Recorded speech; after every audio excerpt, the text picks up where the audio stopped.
Атаке. Ата. О. Мен атамды бүгін де істедім. Атты мендем дағы түзеле айылын етегіндегі көрістенді көстой жөнөдім.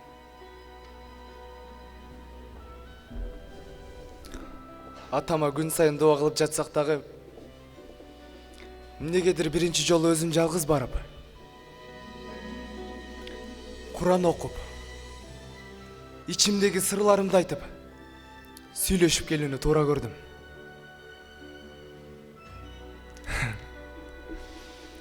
Жаныбарым ак байпактагы менин оюмду колдогондой бирден менен алкынып басып баратса, бутумдун учунан тарта так төбөмө чейин кан айлануум тездеп көңүлүм көтөрүлдү.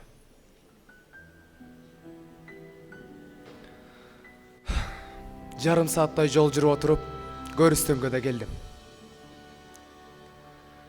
Атты кашалана тозулган мүрзөнүн эшигине байладым да,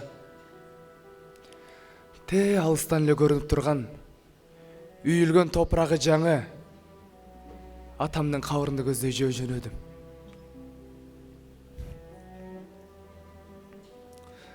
Негедир мага атам тирүүдөй сезилип кетти. Кайдан жайдан пайда болуп, уулум, мен тирүүмүн деп жагымдуу коңур үнү менен сүйлөгөндөй, жылуу жылмайгандай сезилди.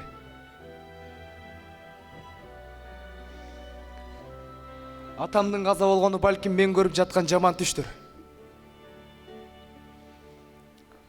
Айлана кулак мурун кескендей жымжырт. Ата. Атаке. Үн катчы. Жок дегенде Кудайдын бир керемети болуп, атам мага жооп берип калар деп дем чыгарбай туруп калдым.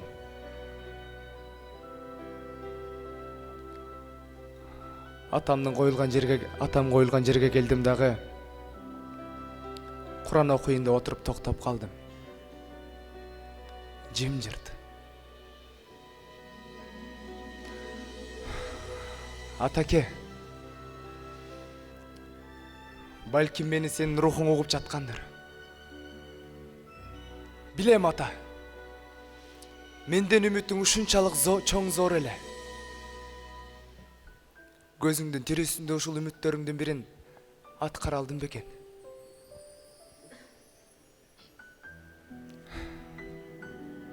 Мага деп багышталган ак эмгегиңдин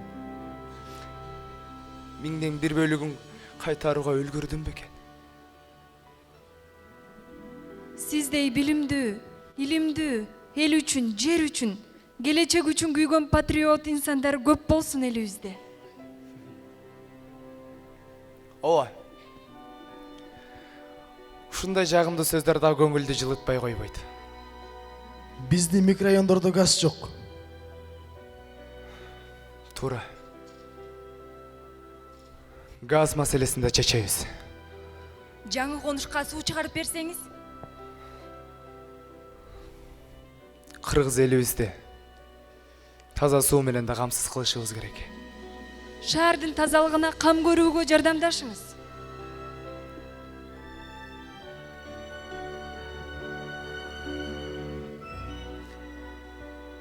Шаарыбыз дагы таза болуш керек. Үйүбүздүн үстүнөн суу өтүп жатат. Шипыр жапканга жардам бериңизчи. Элибиз да кыйналып турат. Элибизге да жардам беришибиз керек. Биздин ушундай жардамга муктаж бейтаптарыбызга соопчулук иштерин жасап, көмөк көрсөткөндүгүңүз үчүн ооруканабыздын жалпы жамаатынан терең ыраазычылык билдиребиз. Бул нерсеге да көңүлүбүз жылыбай койбойт. Мектептерге китептер жетишпей жатат. Балдар биздин келечегибиз да. Китеп менен да камсыз кылышыбыз керек. Студенттер транспортто акысыз жүрүш керек. Ал студенттер болсо Кыргызстандын келечеги. билим тарбия жаатында жаштарга көбүрөөк көңүл буруу зарыл. Туура. Анткени келечегибиз жаштардын колунда.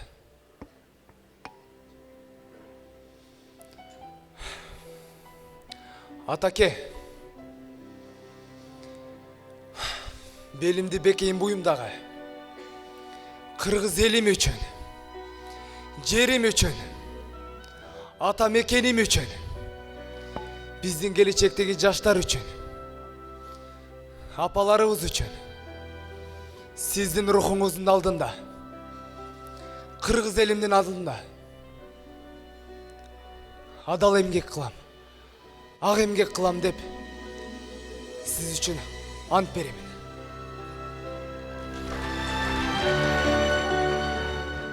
Бул өмүрдө самасаң сен артыкты. Өөн көрбө, азап, түйшүк тартышты. Куруш үчүн даңгыр жолду, кан жолду, адегенде тепсеш керек чалчыкты. Ынанганым көрүп, билип жашыман. Көп кыйналат, жинди менен акылман. Айырмасы биринчиси жеткенден, а экинчиси ашып кеткен акылдан. Жымыңдашып жылдыздардын күлгөнү, коюу түндө жарык кылат дүйнөнү. Жалгыз сыры жылдыз сымал жаркыштын, билим алуу өмүр бою үйрөнүү. Үмүт кылсаң жакшылыктан алдыга, жардамыңды жакшылап бери жардыга. Бүт байлыгың жараткандын белеги, жок дей берсең жокту кылат барды да. Тегиз болуу мүмкүн эмес баарына. Бирдей баары көпкө чейин байланат. Ар нерсеге суна бербей колуңду, өмүрүңдү жашап өткөн максаттуу. Ачуу сактап, чакмактатып көзүңдү. Айып кылба, гүлдөй соонун кезиңди. Ичтеги ачуу арбын болсо канчалык, ошончолук ууландырат өзүңдү.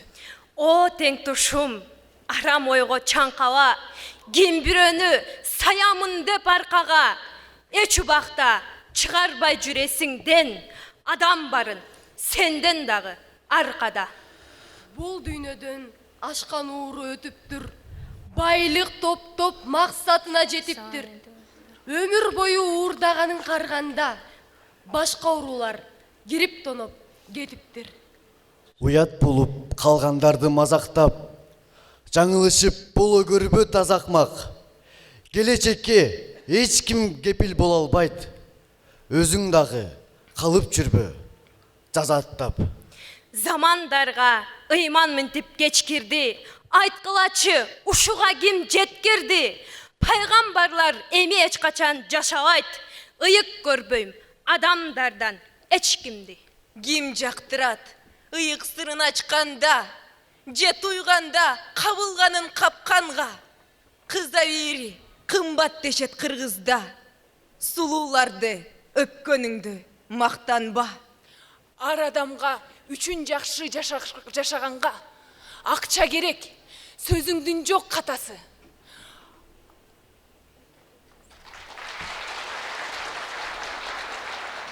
Бирөөлөрдүн үйүн тоноп топтогон, куруп калсын алтын менен жакутуң. Эч бир нерсе тең келе албайт бул өмүрдө. Мактанып дос, мага кабар жеткирет. Бир баланы койгондогун тепкилеп, 5 күн өтпөй ошондон кийин ал өзү да бирөөдөн калдык атуу тепки жеп. Жаңы жылым, жаңы жана кылайган кезде бирөө сурайт ушул жылайдан. Оюңду айтчы, кандай болуп чыгабыз? Амин улук, сүйлөймүн Кудайдан.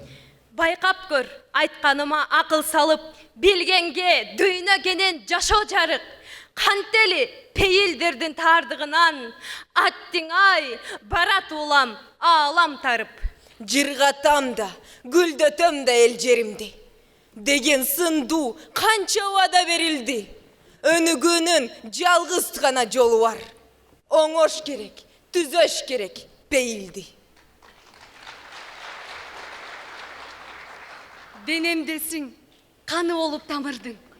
Дилимдесің, шаңы болып жаңырдың. Алыс жерде қадіріңді түшініп. Апа, сені ошончалық сағындым. Балалықтың қайып болып қараны. Алда жақта тура турмуш даваны. Бұл өмірді ең қымбатту апа екенін біліп алалы. Мүмкін болсо, кечеңдебей эртелеп, тилек кылам, сонун учур келсе деп. Бөбөк кезде биз болгондой өзүңө, сен да бизге жүрсөң экен эркелеп.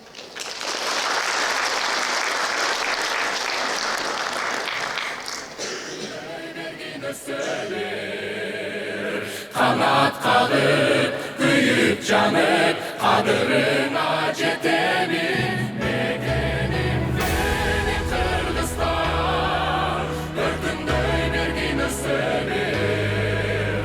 Baktın üçün, bilin üçün, baktına men cetemin.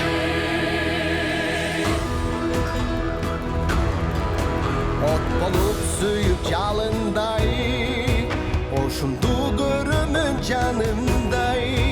Örük zarlı batken жерге менин өмүргө бүткүн багымдай. Аламга берген манасты, ардактайм асыл жер таласы. Жаштыктын шары Жалал-Абад, жаркырап көлүн жагачты. Мекеним менин Кыргызстан, өркүндөй берген өсөбөр.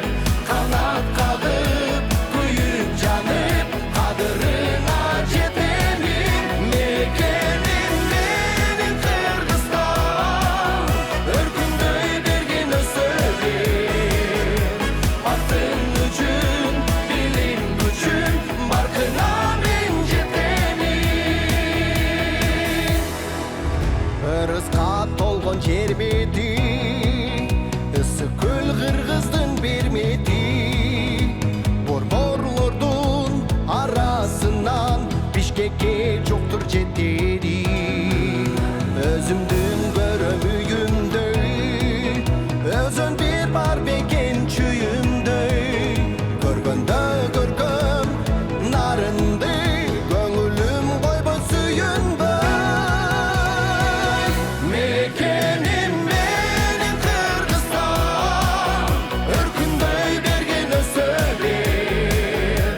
Канат кагып, күйүп жанып, кадырына жетемин. Мекеним менин Кыргызстан, өркүндөй берген өсөбөр. Аттын үчүн, билим күчүн, баркына мен жетемин.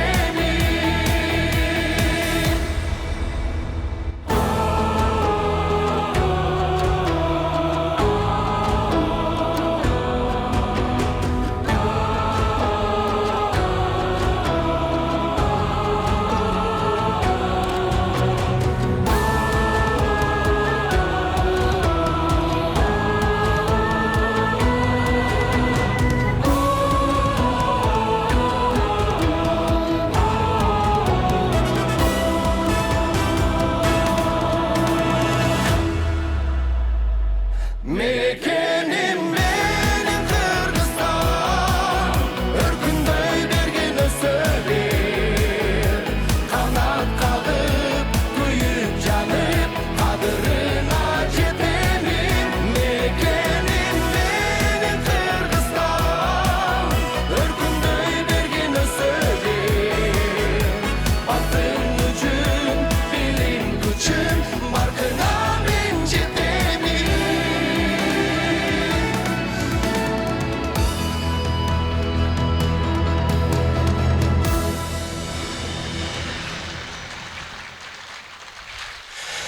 Чоң рахмат. Кутмандуу кечиңиздер менен, урматтуу агай туугандар. Мына бүгүн эң жакшы тилек Ең жақсы қалу менен бірге мен сыйлап урматтаган Нуржигит Кадырбеков айымдын дагы бир китептин бет ажарына куш келипсиздер. Азыркы мекеним менен Кыргызстан деген ыр 2016 жылы алгачкы жолу жазылып, Кыргыз элине тартуу болуп, андан кийин ошол 2020 жылдары баштан иштеп чыктык. Эми келиңиздер, сиздер үчүн Нуржигит акебиз менен чогуу иштешкен алгачкы туулган жердигин аттуу ырды ардап коюшка уруксат этиңиздер. Бирок мен эмес, сиздер ырдаңыздар, себеби чогуу ырдаган аябай жакшы болот. Андыктан сиздер үчүн эскирди эскерип туулган жер деген чыгарма жаңырсын. Кана эмесе. Келиңиздер.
чоң ийгиликтердин бардыгы кыялдануудан башталат. Жакшы тилек жарым ырыс деген кандай гана улуу кеп. Эртедир кечтир бул кыялдардын чындыкка айланганын көрөр күн да келерине ишенем. Япондор деле миллиондогон туристтерди жаздагы сакуранын гүлүн, күздөгү момижинин жалбырагын даңазалап эле тартып жатпайбы? А бизде экөө тең толтура. Өрүк гүлү менен чынар жалбырагы. Япон кереметинин сыры. Нуржигит Кадырбеков.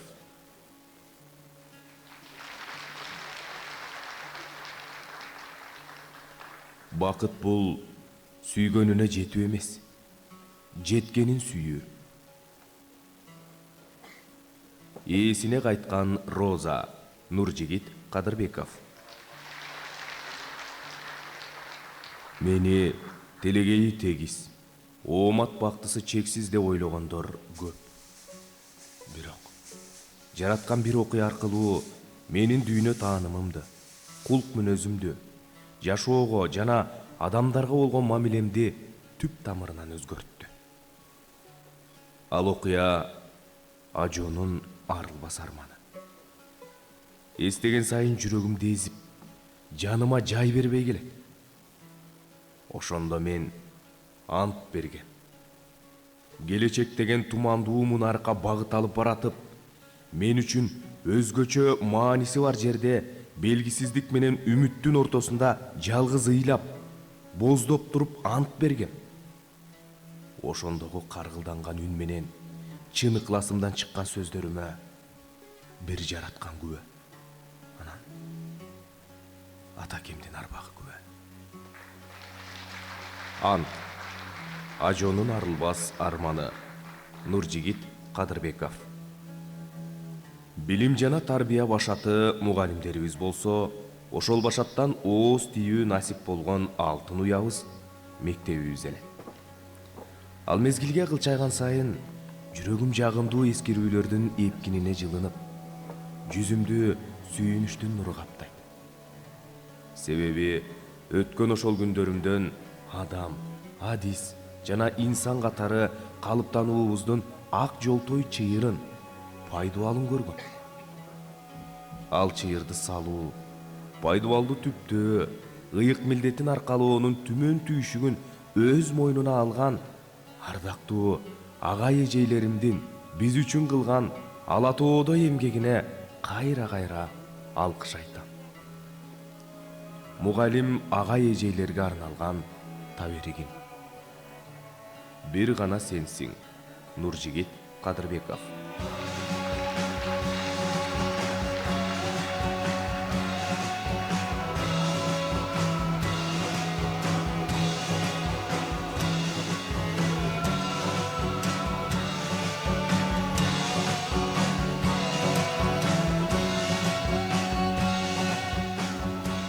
Куурай жана Гүлзар. Куурайга же отоо чөпкө мээнет коротуп кереги жок. Алар ансыз деле көбөйүп, ансыз деле жайнай берет. Бирок Гүлзарды көрктөтүү үчүн дыкат карап, тынбай кам көрүп, эринбей эмгектенүү абзел. Ант ичкендей китептен оолак болуу адаты азыр отоо чөпдөй тамырлап таркаган заман. Тек койсоң ушул көрүнүш улана берет. Китептен алыстагандын билими тайыздайт. Билимден кол жууган эл бара-бара баарынан кол жууйт. Кемең болбосо деңизде кантип сүзөсүң? Ошондуктан китеп окуу менен рухтардын жана акылдардын отоо чөп баскан мейкиндиктерин Гүлзарга, гүл бактарга айланталы. Азиянын арстаны. Нуржигит Кадырбеков.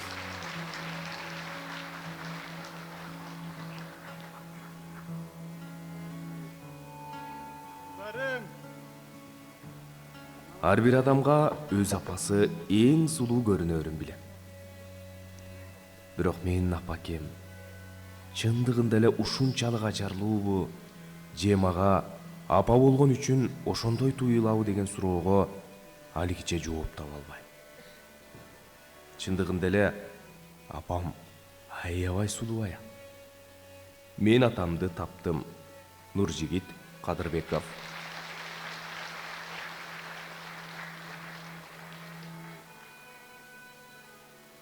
Интернетти максатсыз ачпаган өлкө бололу, улуулары кичүүсүн тап таптаган өлкө бололу. Кичүүлөрү үмүттү актаган өлкө бололу. Ата журтту атуулдар сатпаган өлкө бололу. Мекенимди карек сыяктуу сактаган өлкө бололу. Акыл үчүн алтынды сарттаган өлкө бололу. Адеп менен ааламды каптаган өлкө бололу. Бүткүл дүйнө суктанып мактаган өлкө бололу. Берген сөзгө туралы, кичүүлөрдү заттап, улууларды угалы. Алтындан бакыт таппадык, ааламга иман сынаалы. Билимди алып чектелбей, колдонуп амал кылалы. АКШдай бай, Орусиядай аскери, Алмандиядай экономика, Кытайдай космос, Жапондиядай технология, Англиядай илим, Бразилиядай футбол, Канададай хоккей державасы болбосок да, биз кыргыздар сөгүнбөй, бөлүнбөй, түкүрбөй, ыргытпай, мактанбай, актанбай, алдабай, каргабай, оройлонбой, текеберленбей, убакытка так, иши, сөзү чак болуп, адептер жабасын куралы.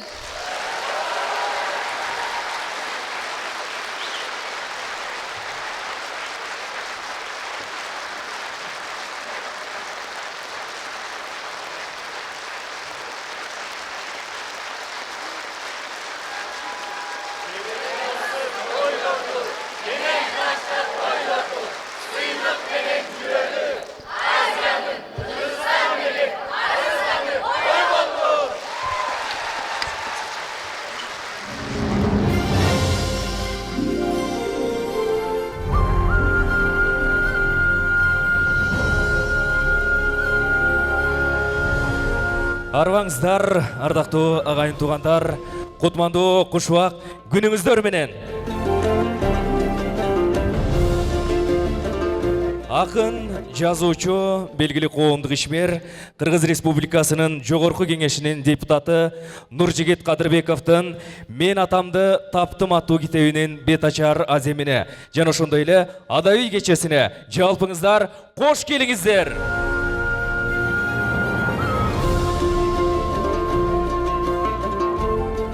Сөз бермети төгүлгөн бүгүнкү кечте мына ушул жерге келип отурган ар бир көрөрман жан дүйнөсүнө болуп көрбөгөндөй көркөм дүйнөнүн керемет жан азыгын толтуруп келет деген терең ишеничтебиз. Анткени кыргыз коомчулугунда, кыргыз окурмандарынын арасында өзгөчө суроо талапка ээ болгон чыгармалардын, китептердин автору бүгүн мына ушинтип куттуу залды толтура өзүнүн кечесин берип жаткан мезгили. Эмес урматтуу меймандар, кадырлуу коноктор, сиздердин жакшы бир сүрөөңүздөр менен, колдооңуздар менен Жогорку Кеңештин депутаты, акын, жазуучу, коомдук ишмер же болбосо жөн гана бүгүнкү кеченин башкы каарманы Нуржигит Кадырбековду сахнага чакырып коюуга уруксат этиңиздер.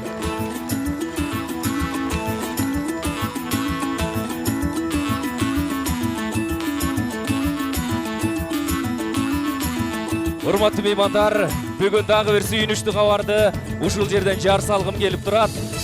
Кыргыз Республикасынын президентинин жарлыгы менен Нуржигит Кадырбеков мына ушул кечеге келе жатып, мамлекеттик жарандык кызматтын 3-чү класстагы мамлекеттик кеңешчиси деген класстык чинди алды. Куттуктап койсок болот.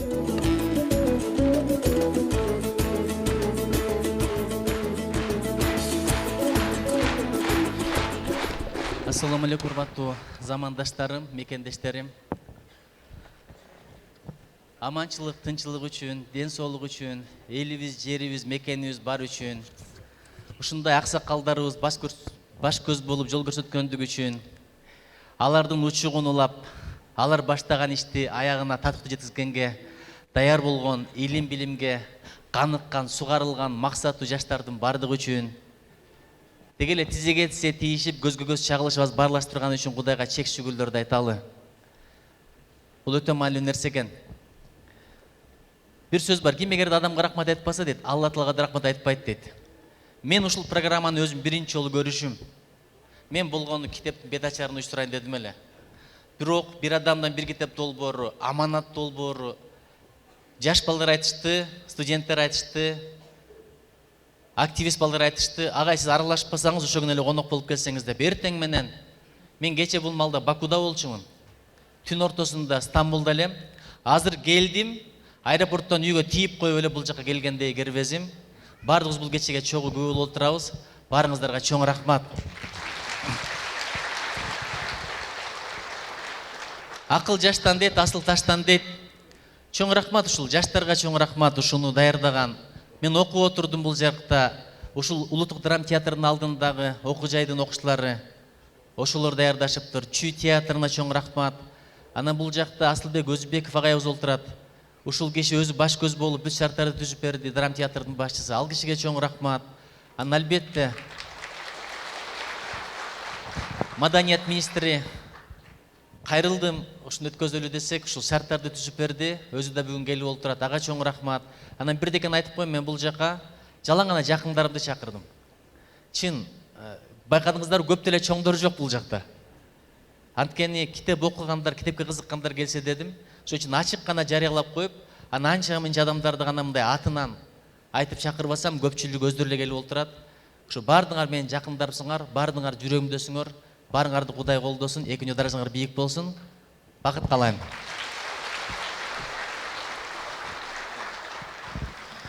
Шүгүр деген ушул, эгерде адамга шүгүр айтсаң, Аллага да шүгүр айтасың. Эгерде шүгүр айтсаң, жараткан берген жакшылыгын көбөйтүп берет экен. Эгерде шүгүр айтпасаң, берген жакшылыгын алып коет экен. Чындап, эртең менен туруп эле шүгүр айта берели. Кече мен Бакуга барып келдим. Чындыгында кооз шаар, тарыхый шаар, бирок мунай чыгат экен, мунай деңизди булгап коюптур, экологиялык катастрофага баратыптыр. Бул бир. Экинчиден, келечекте Каспий деңизи дагы Арал деңизи сыяктуу соолуп калышы мүмкүн деген прогноздор бар. А Кыргызстанда андай проблема жок. Биз бир берекелүү жердебиз, берекелүү элдебиз, ошого Кудайга шүгүр дейли. Анан ушу китеп жөнүндө кыскача айтып берейин да. Мен китеп жазганда дайыма бирдеге кыжалат боло берем. Чындап, мына мен атамды таптым деген чыгарма апамдын бала кези жөнүндө. Ант романы атам жөнүндө окугандар билсе керек, окубагандар балким окушаттыр. Япон керемети өзүмдүн башымдан өткөн окуя. Арасында Калпак сыры бул досумдун башынан өткөн окуя. Ошолорду жаза берем, бирок бирдекеден аябай корком, жалган айтып алгандан. Эмне себептен дегенде, ойлоп таап жалган айткандын өзү чоң күнөө. Бирок бирөөнүн айткан сөзүн бирөөгө эле жеткизип айтып барып койсоң, ошол деле чоң күнөө экен. Мындай жалган болуп калат экен. Эмне себептен дегенде, ал айтканды толук жаттай албайсың. Видеого тартып көрсөтпөйсүң. Же стенограмма кылып жазып албайсың. Укканыңды айтып барасың, ошондо бир сөздү кем айтат экенсиң, бир сөздү кошуп айтат экенсиң. Жок эле дегенде. Ошон үчүн бузук телефон деген оюн бар. Айткан жаман эмес, айтып келген жаман деп коет. Мен чыгармаларымда ошон үчүн чындыкка негизделген дейм, чындык деп айтпайм. Мага айтып бергендерди, өзүм көзүм менен көргөндөрдү кайрадан туз кошуп, мурч кошуп, кум шекер кошуп, калемпир кошуп, көркөмдөп жазганда жалган айтып болбадымбы деп ошондон кыжалат боло берем. Ошон үчүн эч качан чыгармаларымда бул чындык деп айтпайм, чындыкка негизделген деп айтам. Ант романда чындыкка негизделген, мен атамды таптым дагы чындыкка негизделген. Ким окуса, окугандар ой өтөрүп койгулачы, мен атамды таптым да. Чоң рахмат окуганыңыздарга. Бул болгон окуя. Апам өзүнүн атасын 7 жашында тапкан. Жоголгон кишини тапкан башка, бирок жаныңда жүргөн кишинин атаң экенин билбей, 7-8 жашка чыкканда атаң экенин билгенден өзүндө бир чоң эмоционалдык, көркөм боек бар. Ошону уккан ушунчалык таасирленгенмин. Таятама орустун мылтык такап атканды да чын. Мылтыктын иштебей калгандыгы да чын. Ошол окту өзүнө алып келип бергенде сууга салып коюп, кайрадан алып барып бергендиги да чын. Бирок ушунун бардыгын угуп отуруп чындыкка негизделген чыгарма деп жаздым. Ошон үчүн мен жалгандан корком. Анткени кыргыздын бир сөзү бар, жалган жарыбайт дейт, чындык арыбайт деп коет. Кудай бизди жалганчылыктан сактасын. Адамдын жүрөгүн катырган эки нерсе көрө албастык жана жалганчылык экен. Ошон үчүн тилибизден жалган сөз чыкпасын, денебизден жалган амал чыкпасын.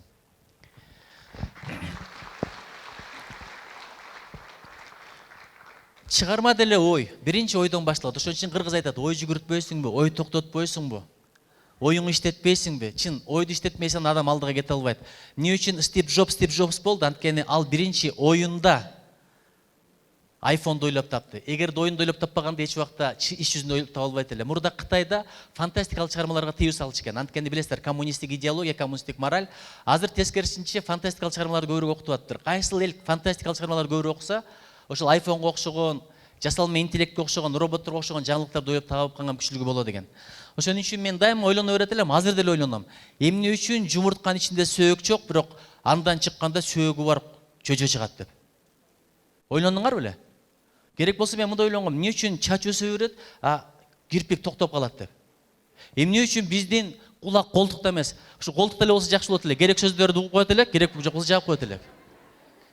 Деп ойлоно берет элем. Кирпик өсө бергенде комменттерде сөгүп аткандар келген үмүт жаап коймокпуз. Анча мынча жакшы пикирлер болсо ачып окуп коймокпуз. Ушуна эслеп ойлоно берчүмүн. Анан дагы бие.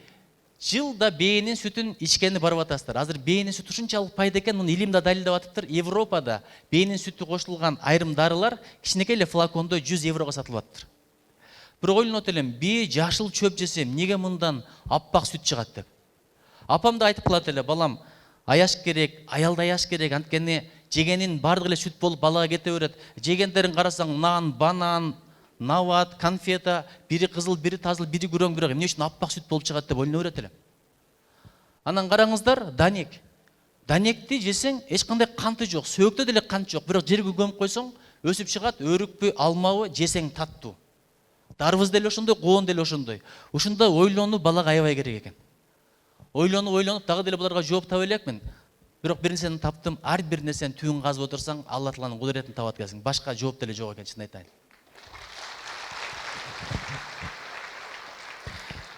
Азыр эң кымбат тренингдер канткенде бактылуу болосуң деген тренинг экен. Эгерде чында бактылуу болгуң келеби, бизге кел десе адамдар акчасын аябай барат экен. Анткени бай болуп туруп бактсыздар толтура экен, бий болуп бактсыздар толтура экен, катар-катар үйлөр салган бактсыздар толтура экен, атагы чыккан атактуу бактсыздар толтура экен. Ооруп атып бактылуу болгондор бар экен, кедей болуп бактылуу болгондор бар экен, муктаж болуп бактылуу болгондор бар экен, аябай таң каласың. Анан кээ бир адамдар Ла-Манш сүзүп өтүп атат. Бирөө Атлантиканы сүзүп өткөн билесиздер. Ошентип атагым чыгып бактылуу болом дейт экен, андан деле бакыт таппайт. Эверестке чыгып деле бактылуу болом дейт, андан деле бакыт таппайт. Бирөөлөр тияктан секирип атат.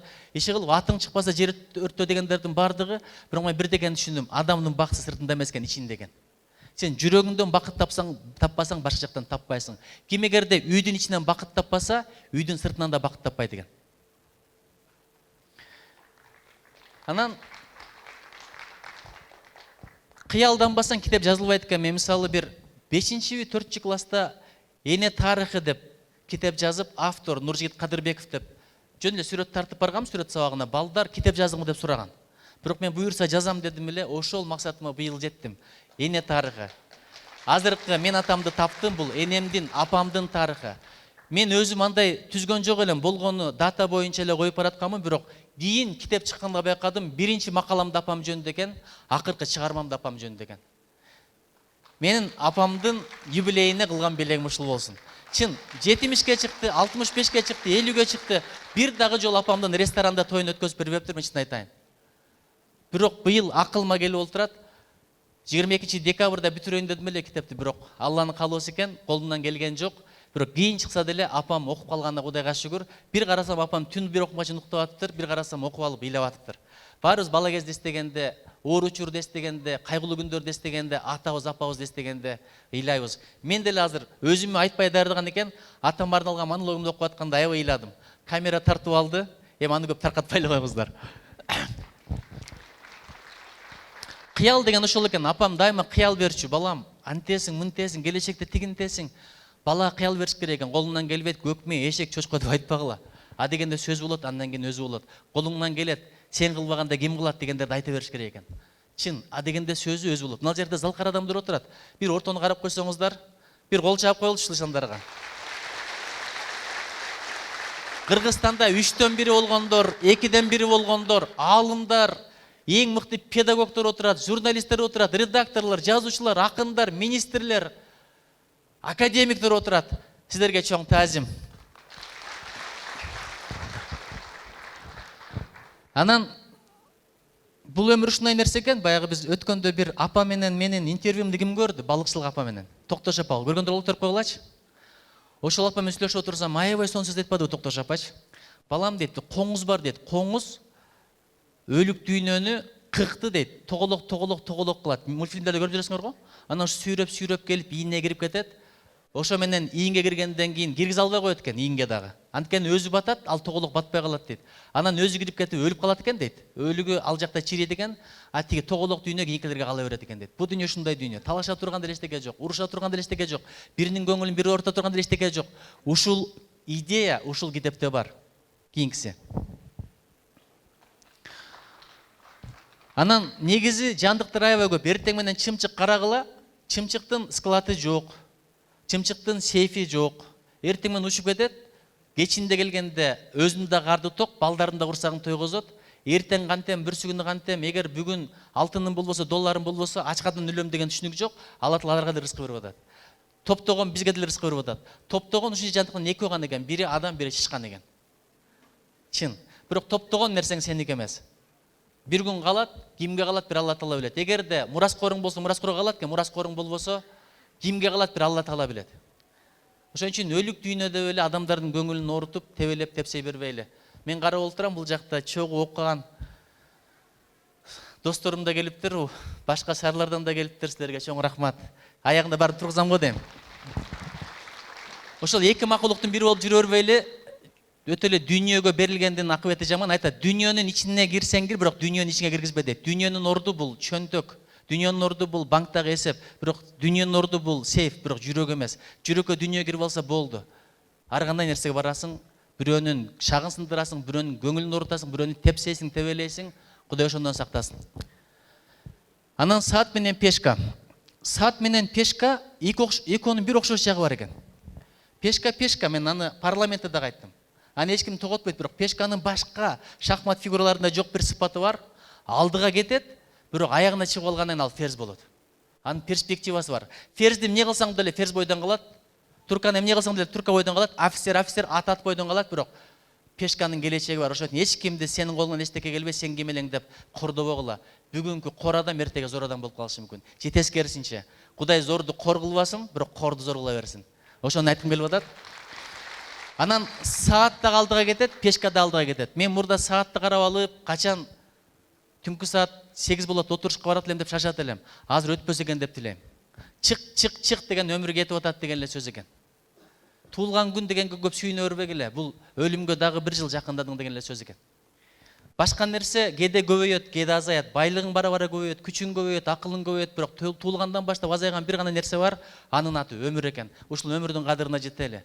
Чын, акчаңды бүгүн колдонбосоң, эртең колдоно бересиң, бирок азыркы күнүңдү, азыркы саатыңды, мүнөтүңдү колдонуп калбасаң, бүт ошо менен өттү, кетти. Ал кайра келбейт. Ошон үчүн өмүр кайра келбейт деген сөз бекеринен эмес экен. Кийинкиси. Эми дагы бир чыгармамда бир окуя бар. Атам мени кое берген. Апам экөөнү атам менен апама чоң рахмат. Анан өтө чоң рахмат айткым келет. Бүгүн келген жок, дагы деле тиричилик, айылдагы турмуш. Чоң агам Орозбекке чоң рахмат. Өзү негизи кыргызда ушундай. Билесиздер да, эң кичүүсү айылда калыш керек. Мен уулдардын эң кичүүсүмүн. Бирок 11-де 10-да окуп атканда атам ушундай чечим кабыл алды. Балам, сен бошсуң, каалаган жагыңа бар. Азыр эми аялым көчө айтпайын дедим эле. Кааласаң японкага үйлөн, кааласаң американкага үйлөн, оруска үйлөн, татарга үйлөн, сага эркиндик, абсолюттук, немкага үйлөн балам, мен сага сөз берем деген. Бирок сен айылда калба, окуу, аракетиңди кыла бер деп туруп, шаарда жашайм деп пландап, шаардык орусча сүйлөгөн кызга үйлөнгөн агамды айылга чакырып алган. Жеңем аябай кыйналган байкуш. Себеби шаардагы жашоо менен айылдагы жашоо эки башка. Келсе эле күйөөсү ылайга түшүп алып туруп, пакса тебелеп жүрсө, белине чейин чечинип алып эртең менен чөп орсо, андан кийин барып орок орсо, кетмен чапса, анан дагы бирөөнүн ашарына катышса, жүдөп отуруп, азыр ушунчалык көнүп калды, шаарга алып келейин десем жок, кетпейбиз дейт. Экөөдөн көнүп калды. Адам көнгөн жеринде жашагысы келет экен. Өзгөчө жеңеме баягы боз салкындагы эле кыздай болуп барып жашап калды. Ага да чоң рахмат. Ата мени кое берди, бирок бир нерсе бар да, эң кичинекей айылда калат, айылдагы дүйнөсү кошо калат. Ушул адилетсиздик экен. Бул жакта биздин Эрмек устазыбыз отурат. Чындап, атасынын өмүр бою топтогонун бир эле баласы алып калган адилетсиздик экен. Ар биринин үлүшү, ар биринин мурасы болуш керек экен чындыгында. Бирөөсү үйсүз жүрөт Россияда, дагы бирөөсү каңгып жүрөт, а бүт байлыгын бир эле баласы ээлеп калган. Ушул туура эмес. Кудайга шүгүр, атам шаарда да чарба кылган, кийин ооруп келгенде. Ошол чарбаны быйыл апам мага өткөзүп берди. Элдин баары депутат болгондо байлыктарын башкаларга жаздырат. Мен депутат болгондо апам өткөзүп берди. Балам, өзүң деле айлыкка жашайсың, бизнеске деле кызыкпадың, же бир башка жагына кызыкпадың. Ушул кереши сеники болсунчу деп. Макул, бергенди алып коюш керек. Чоң рахмат. Айтат го, дают бири, бьют биги деп коет. Анан 40-чы бетти окусаңыздар, соткага каршы күрөш. Раматылык жаңыл эже, баягы өзгөндөн чыккан белгилүү биздин журналист айымыбыз ушул айтты эле. Нуржигит, кийинки китебиң соткага каршы баштачы деп. Анткени кечээ мен учуп баратканда ошол Туркиядагы Ататүрк аэропортунан бирөө менен жолугуп калдым. Жөн эле мени VIP менен учуп атканда ошол кызмат көрсөткөн бир эже бар экен, жанында шофер бар экен. Ошолор менен сүйлөшүп жөн кетпей, түрк тилинде сүйлөшүп барасам айтып атпайбы? Биздин чожукларыбыз робот gibi болмуш деп. Биздин балдарыбыз робот болуп калды, сотка эле чукулайт дейт. Мурдагыдай кар да жаабай калды, мурдагыдай ылай менен ойнобой калды. Ушул жерге келгенде бирдекени эстедим. Аңдылар деген чыгармасында Шайлөбек атабыз бир сонун сөз жазыптыр. Биздин убакта оюнчук аз болчу, бирок оюндарыбыз толтур эле. Азыр оюнчук толтур, бирок оюндар жок деген. Ошон үчүн сотка билбейм, ушул ойдон кете берсе балдардын нервин да жок кылат, балдардын көрүмүн да жок кылат, балдардын келечегин да жок кылат, оюндагы фантазиясын да жок кылат, туугандык мамилени да жок кылат. Мурда бир жака кеткенде мына агаларыбыздын тарыхтарын жакшы билем. Бир жака кеткенде адам сагынып күтөт эле. Чын мен Америкага кеткенде ушунчалык сагынып күтүшкөн. Азыр барчы эч ким сагынбайт, анткени күндүгө соткадан көрүп атпайбы? Сен да келдиңби деп. Мына жерде азыр карасаңыздар, убагында шаарга келип барып окугандар бар. Айылга келгенде бүт айыл кой союп чакырат эле, колунан чыкканын берип чакырат эле студенттер деп. Азыр барып көргүлөчү, Америкадан эмес Марстан келсең да ит келди, пит келди, эч ким иши жок. Технологиянын бир чоң проблемасы ушул, адамдын ортосунда сагыныч жок болуп калды. Мурдагы биздин убакта антроман окугансыңар да, Сирена менен башка каармандын кат жазышкан жери. Бир айда, 2 айда кат келет, сабыр кылып күтөсүң, окуп алгандан кийинки бактылуулук, ички эмоционалдык акыбал. Азырчы SMS жибер, WhatsApp'тан жаз, 2 мүнөт жооп бербей койсо душман, блокко коесуң. Ушунчалык сабырсыздыктын заманы келди. Кудай ошондон сактасын. Дагы деле бирибизди сагына береличи, дагы деле бирибизди сүйө береличи. Адамдык булчу башы кайра бутар эмес. Адамдык бул сезим экен, сүйүү экен, сыйырмат экен, сагынуу экен. Кудай сагынычтан айырбасын.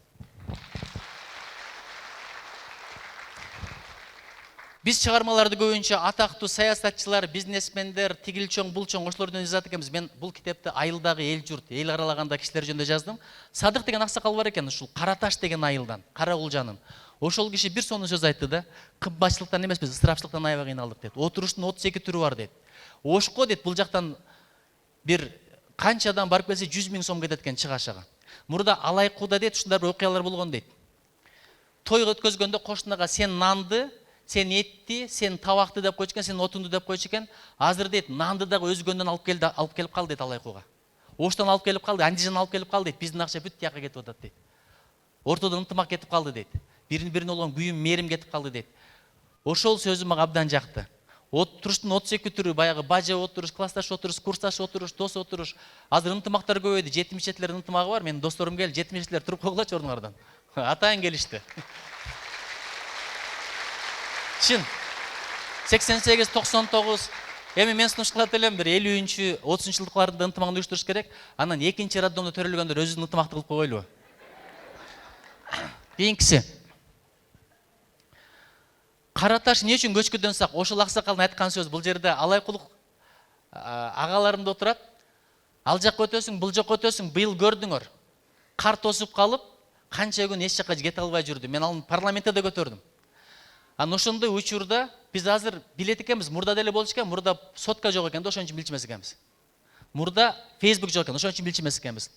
Анан эмне үчүн бизди көчкү басып калбайт дейт? Карасаң чындап эле малды басып калат, сарайды басып калат, адамдарга зыяны тиелек ошол көчкүнүн. Эки эле капчыга, эки коонун ортосунда. Айтып атпайбы, Алайкулуктар кетип атып дейт.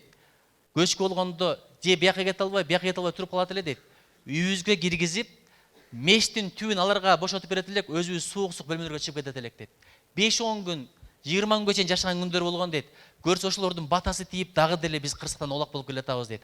Бирибиздин батабызды алалычы, өзгөчө Алайкулуктардын. Кийинкиси. Максат жөнүндө. Анда мен самолет менен салыштырып айттым, өзүңүздөр окусаңыздар болот. Чындап эле, эгерде максат болсо жерде сойлогон жыланда иштеткен максатына, асманда кырагында иштеткен. Бирок максаты жок адам айланбаш козудай экен, айланып, өмүрүң бир маңсыз өтүп кетет, Кудай ошондон сактасын. Пушкин 37 жыл жашады, бирок Пушкин болуп калды, анткени максаты бар эле. Лермонтов 27 жыл жашады, Лермонтов болуп калды, максаты бар эле. 35 жашына бийликке келген биздин Исхак атабыз кандай тарыхта калды, максаты бар эле. 37 жыл атылгандардын көпчүлүгү керек болсо 30га да чыкпаптыр, 40га да чыкпаптыр. Алар максаты бар эле, бирок биздин жүрөктө калды, тарыхта ордо калды. Кимдин аркасынан из калбайт? Учкан куштун, суда сүзгөн балыктын, анан эчтеке кылбаган кишинин аркасынан из калбайт. Бул жерде бүт Кудай буйрса тарих инсандар отурат. Ушул тарих инсандарыбызды мен азыр эми адепсиздик кылбайын деп атам. Болсо ордуңуздардан туруп коюңуздарчы деп айтат элем. Бир кол чаап коелучу ушу отурган тарих инсандарыбызга. Кийинкиси. Бир Аманат деген аксакал Ысык көлдө түп. Жөн эле сүйлөшүп отуруп калдык. Биз барсак бир чай даярдаптыр. Ошол жерде анан неге жаш көрүнүш 70ке чыкса деле десем айтып атпайбы. Менде дайыма кыймылда болом дейт. Эмне себептен дегенде сыртка чыксам дейт, мени кармадагы арык чап деп кетмен турат дейт. Мени кармада шыпыр деп шыпыргы турат дейт. Күрөк турат дейт, мени менен дыйканчылык кыл деп. Ана ошолор иштетип атса анан кантип мен картаям? Адам кыймылдаса картайбайт экен деген сөздү айтты. Тили жок, кетмен берген мотивацияда ошон үчүн айттым муну. Кийинкиси. Мына нан сурашкандар барбы? Кошунаныкына апам нан берип турсун дейт, анан жапканда беребиз дегендер барбы? Бар, турабы? Көрсө мындай экен да. Ошол жөн эле нан сураганы бар эмес экен. Нан сураганча кошуна менен баарлашып келчикен. Ал акыбал сурашып келчикен. Бала бакырасын сурап келчикен. Шаарда тууганын канти тигил эле бул эле. Көрсө элдин ортосунда баарлашып болчу экен. Азыр нан сурашмай да жок, баарлашмай да жок. Бириң өлүп, бириң кал, эмне болсо ошо болсун, аксунун башы жошо болсун деген заман болуп калды. Ошол нан сурашкан заманда бир бай ушундай кылат экен, күн сайын кошунасы жарды экен, жардам сурап келет экен. Анан кез барып туз сурап коет экен, кез барып нан сурап коет экен, кез барып акча сурап коет экен.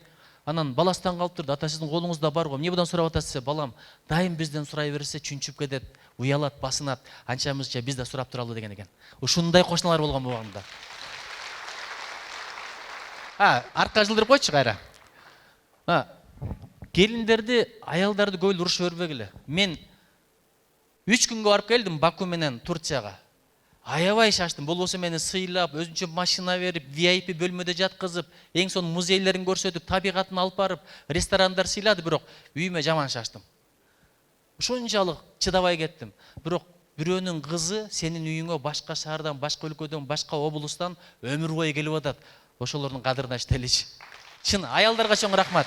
Келаткан майрамыңар менен. Неге айтып атам? Анткени ошол жакта бир апа айтып атпайбы? Алда түптө жолугуп калдым, айтып атат. Эми түп десе көбүрөөк түптү айтып атат дебегиле, болгон окуя. Анан ошол жакта бир апа айтып атпайбы? Балам менен келин урушуп кеткенде бир жолу балам чакырып айттым дейт. Келесо, бул мен үчүн келген жок, сен үчүн келди. Көңүлүн аябайсыңбы бирөөнүн кызын деп айтканмын дейт.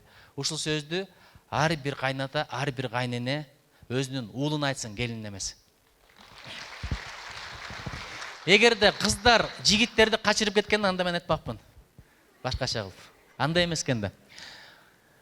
Чындап баарыбыз көз менен колдой бололу деп дайым айтып келетем. Анткени көздөн жаш чыкса кол арчыйт экен, колго тикен кирсе көздөн жаш чыгат экен. Чындап эле ийне жалгыз эчтекеге жарабайт. Жип бар үчүн ийне бирдикеге жарайт. Ошон үчүн бирибизге бирибиз керекпиз. Бир бар го, адамга адам керек деген ошол туп-туура экен. Эки бакыр бир тукур деген бир сөз бекер эмес экен. Ошого бирибизге кол бололу, бирибизге көз бололу, жаман жагыбызды жашыралы, жакшыбызды ашыралы. Бирибизге бирибиз дем берген ынтымактуу, берекелүү Кыргызстан бололу. Чын, кээде мындай карагыла, уктатпай коюш оңой эле. Бир аз жүрөккө бир аз эле кыжылатчылык болсо, адам аябай мындай бактысыз болот. Биякта үйүң жаркырап турат, акчаң толуп тура, популярдуусуң, бийликтесиң, алдыңда кызмат машинасы, күн сайын чет өлкөгө чыгып турасың. Түкүрүгүң жерге түшпөй турат, бирок жүрөктө бир аз кыжылатчылык болсо, адам ушунчалык бактысыз. Бирок эчтекеси жок болсо да жүрөгүндө бир бейпилдик болсо, андан өткөн бактылуу адам жок. Ошон үчүн бакыт жүрөктө. Бирөө айткан экен, менин бактым ыйманда, ыйманым албетте жүрөктө, бирок жүрөгүм Алла Таалага таандык деп. Канчалык жаратканга жакын болсок, жүрөккө бейпилдик бере турган бул жараткан өзү экен. Ошон үчүн академиктин кеңеши деп бул жакта Бектен Мурзбаев турат, бул да китепке кирди. Бир жолу угуп калсам айтып атпайбы, мында уйкуңду кандыр дейт. Ар бир нерсени жүрөгүңдөн өткөзө бербе дейт. Жүрөгүң менен кабыл ала бербе дейт. Эмне себептен дегенде ошонун бардыгы изин калтырат, кийин ошону билесиң деп атпайбы. Ошон үчүн бирөө жаман айтса, сен жакшы, сенден көрө ит жакшы деп коюп кеткен көрүнөлү үчүн. Тарынбайлы, урушпайлы. Анткени өткөндө биздин бир устаздардын бири айтып атат. Адамды жүрөгү түрмө болбош керек деп. Бирөөнү жаман көрсөң, сенин жүрөгүң ошонун түрмөсү болуп калат экен. Унутуп кой, кечирип кой, болду, сен бактылуу. Алды унутат, алды өкүнөт. Эгерде бир элди жаман көрсөң, ошол элдин түрмөсү сенин жүрөгүң болот экен. Ошон үчүн академиктин кеңештеп, Бектем Мурзбараев агайдын сөздөрүн дагы айтып отурам. Кийинкисин. Эми чындап айтайын. Бардыгы Алла Таала каалагандай болот. Эгерде мен каалагандай болсо, мен деле чачым агара баштады. Ушу чачым агартпайт элем. Кээде акчага муктаж болуп калабыз. Бу дүйнөдө биз жаман көргөн нерселерди айтып берейинби? Орунду жаман көрөбүз. Кедейликти жаман көрөбүз. Өлүмдү жаман көрөбүз, анан карлыкты жаман көрөбүз. Бирок каалайсыңбы, каалабайсың, мунун бардыгы келет. Эгерде узак жашасаң, узак жашабасаң карлык дагы келбейт. Ушул жерде мына бай адамдар отурат. Хандын үйүндө туз кемтир деген сөз бекер эмес. Ошон үчүн бир кем дүйнө. Өзбектердин бир сөзү бар, бир кем дүйнө деген. Аябай сону Рашид Холиков дейт, угуп койсоңор. Ошон үчүн бир кем дүйнө, эч кимге суктанбаңыздар. Бу дүйнөдөгү эң бактылуу адам ким? Өзүңүзсүз. Эгер өзүңдү бактылуу сезбесең, башка эч ким сага бакыт бере албайт. Ар бир нерседен жакшылык көрө бер. Жаш бала бар го? Жаш балага кичинекей бир нерсе, мисалы эрте жаздагы турналарда, турналарды көрүп эле бактылуу да. Турналар деп аркасынан кубалап баратат. Биз болсо кичинекейибизде бир машина окшош таш таап алсак өтө бактылуу, деп ойнойт элек.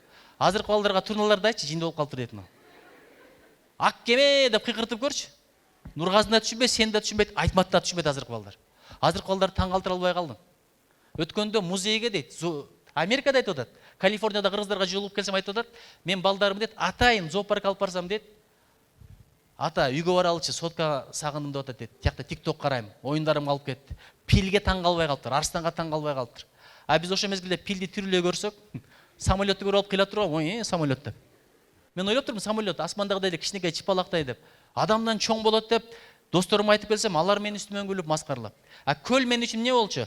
Каракулжанын алжак булжак каналынын ортосунда чымды коет элек, ошол жерден келсе көл болчу, ошого чүп алып. Алдап ылай, чамбылала, бизден бактылуу киши жок.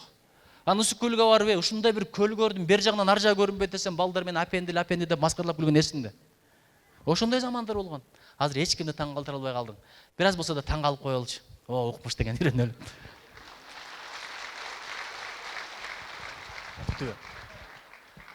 Анан мен бирдекени айтайынчы. Бу дүйнөдө калар жерибиз жок экен. Не кылсак деле, байсыңбы, кедейсиңби, эрте өлөсүңбү, кеч өлөсүңбү, Коркут атанын философиясы ошондо. Бирок барар жерибиз дайын экен. Ошон үчүн эң бактылуу адам өзү барган чакты кабырын оңдо болгон адам деп бекер айтпайт экен. Акыретиң оң болсо, бул дүйнөң өзүнөн өзү оңолот экен. Ичиңди оңдосоң, сыртың өзүнөн өзү жөндөөлөт экен. Жараткан менен мамилеңди оңдосоң, адамдар менен мамилең өзүнөн өзү оңолот экен. Эгерде аялың баш ийбесе, балдарың жаман чыгып калса, өзүңдөн көр. Себеби сен да жаратканга баш ийген жоксуң, жаратканга жаман мамиле кылып атасың. Ке ошо жөндө болуп атат. Анан бүгүн чындап эле аныкпыз, бирок эртең тарыхпыз. Чын.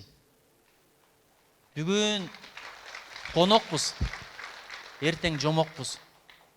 Ошон үчүн өзүңө кабыр өткөндө бир Али деген журналист иниме отурат. Сен даярдадың беле, бир сонун программа даярдасыңар керек эле, сен ошол жакта иштеп жүргөндө, бай өздөрүнө кабыр сатып алып койгондорду. Сен өзүңө кабыр даярдабай, өзүңдү кабырга даярдашың керек экен. Анткени амалың кандай болсо, пейилиң кандай болсо, иманың кандай болсо, тилегиң, жүрөгүң, адамдарга болгон мамилең кандай болсо, тияктагы сени күткөн же евроремонт болот, же комфорт болот, же бир балекет болот. Ошон үчүн дагы калдыбы, калбадыбы? Анан дөңгөч мына апам окуяларды айтып берип атат. Улуулардын сөздөрүн угуңуздар, мен убактым болбой атат да, болбосо ар бир менен сүйлөшүп чыкмакмын. Мисалы, Накен агайды дагы жаздым китебимде. Өзү биле элек. Эми Кудай буйрса алганда көрөттүр. Анан дөңгөч деген окуяны айтып берди. Эмне үчүн Каканбай аксакал бактылуу болду, аябай кыйналды эле дейт. Колун сурап барса, кедей деп эч ким кызын бербей жүргөн мезгилде кыштын күнү чыгып кетти дейт тоого. Ушундай суукта дейт.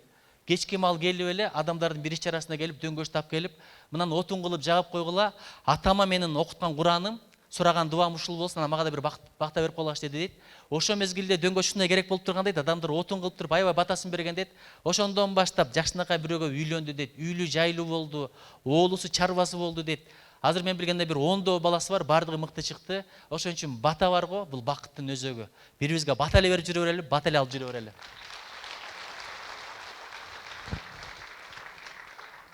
Болду? Бушу болду, Эмесе чоң рахмат. Негизи программаны жаштар түзүптүр. Мен сурандым эле. Чыгып алып Кадырбеков Нуржигитти мактап, ошондой болуп кетпесе экен, юбилей болуп кетпесе экен десем, жалаң китеп боюнча сүйлөтөбүз деп, чындап сөздөрдү аябай аз кылыптыр. Бирок бул жакта сөзүн угуп эле отура турган кишилер бар, бирок мен суранайынчы. Кенен бергиле бизде жогорку кеңеште парламентте 3 эле мүнөт берет. 3 мүнөттөн кийин ыйласаң дагы бербейт. Мурда 2 мүнөт бар эле, анан сурайт элек, 10 секунд берип койбойсузбу десек, 10 секунд берип койгула дейт эле. Азыр 10 секунд да жок. Эгер 3 мүнөттө бүтүп калбасаң сөзүңдү, оозуң мынткен бойдон кала бересиң. Анан бул жерде дагы каармандар отурат. Баягы менин биринчи дипломатиялык тажрыйбам деген чыгармамда каарманым Мамат ордуңан туруп койчу. Ушул менин досум.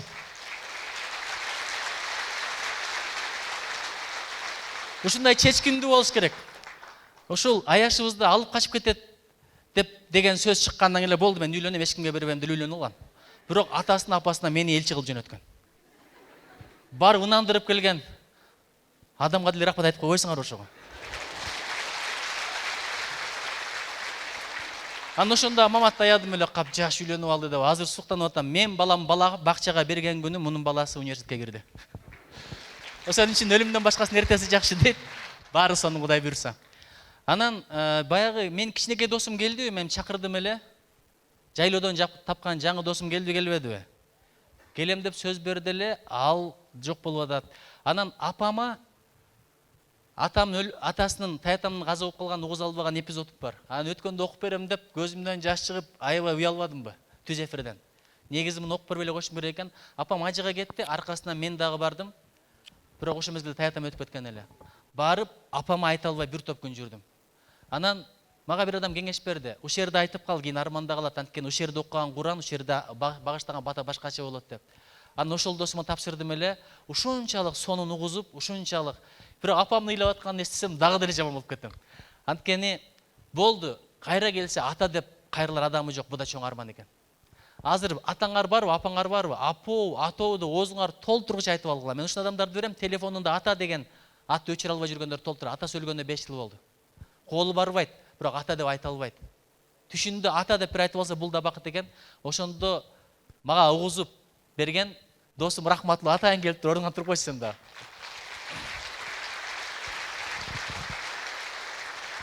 Китептин да каармандары болсо кол көтөрүп койгулачы. Мен балким билбей калдым китептин каармандары.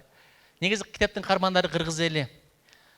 Чындап аталарды, апаларды сыйлайды, урматтайлы. Бүгүн мен бир фильм даярдамакмын. Ушу Мамат досум өзү спонсор болуп, бирок үлгүрбөй калды биздин режиссер. Эмнегедир узак иштеп калды. Ушул окуя болгон, ушу менен бүтүрөйүн. Түн бир окум, командировка. Ошол мезгилде бир америкалык бирөөнүн айтып берген окуясы. Апасы чалат. Аларда апасына катуу сүйлөп койгон мындай эле нерсе. Апа, түнкү саат 3 болду, эмне болду десе, балам жөлө сүйлөшкүм келди. Анан, мындай максатыңыз барбы, жөлө чалдыңызбы десе, балам жөн эле үнүңдү уккум келди. Десе, апа, эртеге сүйлөшсөк деле болот да, туурабы? Менин ишим көп, башка өлкө бул, командировка. Азыр мен уктап аткам, ойготтуңуз десе, макул балам, макул деди дейт. Эртең мен ойгонсом дейт, СМС келиптир, туугандарым келе кал деп дейт. Барсам, апам жатат дейт. Апамын өңүн анчалык жакшы көрүлө келем дейт. Ушунчалык татынакай апам бар экен дейт. Бир гана арман, деми чыкпай калган дейт, өмүрү бүткөн дейт. Көрсө апам менен акыркы жолу сүйлөшкүсү келген экен. Аттың муну билгенде дейт, түн менен сүйлөшмөкмүн дейт. Апа, мен сени жакшы көрөм деп айтып калмакмын дейт. Эң чоң арманым ошол дейт. Бул америкалыктын айткан сөзү. Ошон үчүн бүгүн барабыз да аталардын, апалардын колунан өбөбүз, бешинебизге тийгизебиз. Ким эгерде атасы, апасы өтүп кетсе, атасынын бир тууганы бар, апасынын тууганы бар, достору бар, каттоон үзбөгүлө, алардын батасы атаңдын берген батасындай. Аталарды, апаларды сыйлайлы. Кудайым колдосун, коргосун, жолдосун. Чоң рахмат силерге. Чоң рахмат. Бар болуңуз Нуржигит ага. Ыраазычылык билдирели. Кетпей туруңуз Нуржигит ага. Мына жаңы эле өзүңүз айтып өткөндөй ошол ата энелерге болгон ызаатты, ата энелерге болгон сый урматты дайыма айтып келесиз. Бир акылман айткан экен, мен ааламды кеңдеп жүрсөм, апа кемдин кучагынан тар экен деп. Анын сыңарындай ушул дүйнөнү кучагына, дүйнөнү мээримине сыйдырган апаларыбыз аман болсун дейли. Сиз таасирленген ушул жерде эже агайлар олтурат. Сизге таасирленген жаштар олтурат. Мына ушундай сиздин жакын адамдарыңыз олтурат. Ушул муундун ортосунда сиз эркелеп олтуруп мына мынтип ийгиликтерге жетип атасыз. Бул да болсо апакебиздин ак батасынан улам деп билебиз. Азыр Нуржигит ага сизге айтпай бир кичинекей сюрприз даярдаган элек. Ушул жерде Суусаркан апабыз олтурат. Нуржигит агабызды өстүрүп чоңойтуп мына ушул эрезеге ак батасы менен жалга олтуруп жеткирген апабызга бир арзыбаган белегибиз бар эле. Мына ушул гүлдү элдин алдында алып барып жүзүнөн сүйүп колуна тапшырып бир кучак толо кубанычка бөлөп койсоңуз деген ойдобуз.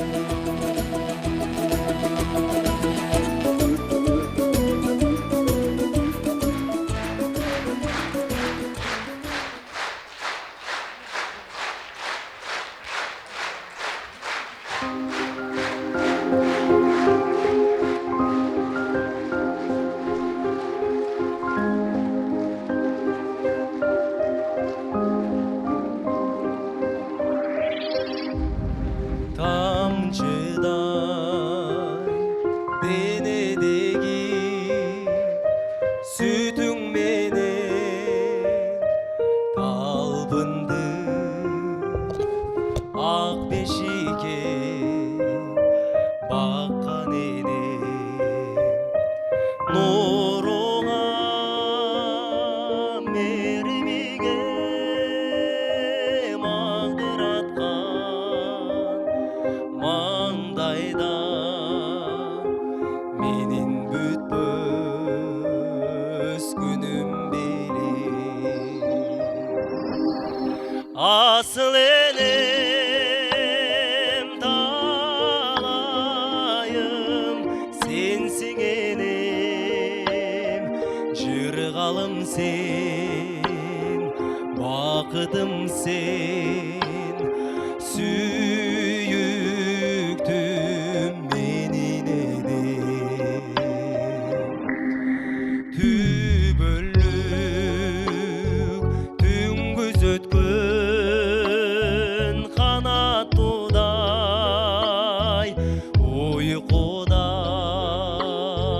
чолпон көзүн ачкан энем алдыңа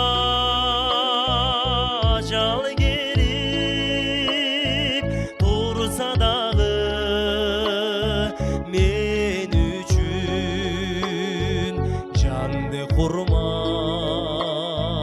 кылат элем асыл энем талайым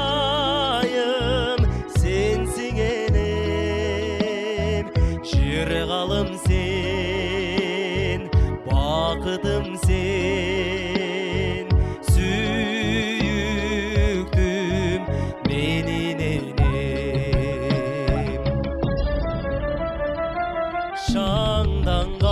шаңданган шола болдуң бул жүзүмө асмандай нурундай асыл энем көзүңдүн карегиндей көп аяган алтындай эмгегиңди неге деңем асыл энем талайым сенсиң энем жыргалым сен бакытым сен сүйүктүм менин энем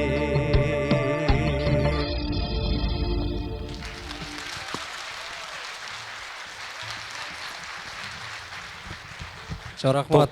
Сіздер үшін да бір жақсы шығарма атқарып берейін. Элмирбек Иманалиев ағабыздың Арузатым деген шығармасын атқарып берейін, қабыл алып қойыңыздар. Тоқтоғұл Сатылғанов атындағы Қырғыз ұлттық филармониясының ырчысы Ырыскелді Сатыбалдиев.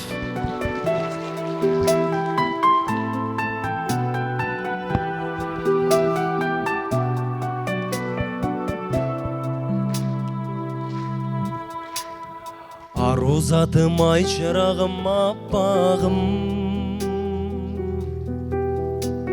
Сені көріп мен тазара баштадым Қарегіңде жүрген екен қатылып ай качаңгы бир мен жоготкон асманым, карайлаган көңүлүмө нур толуп, кайрадан бир төгүлөйүн ыр болуп, кайран жаштык өткөнчө кайрылбастан кеткенче, карындашым кагылайын, кагылайын мага бир жолу.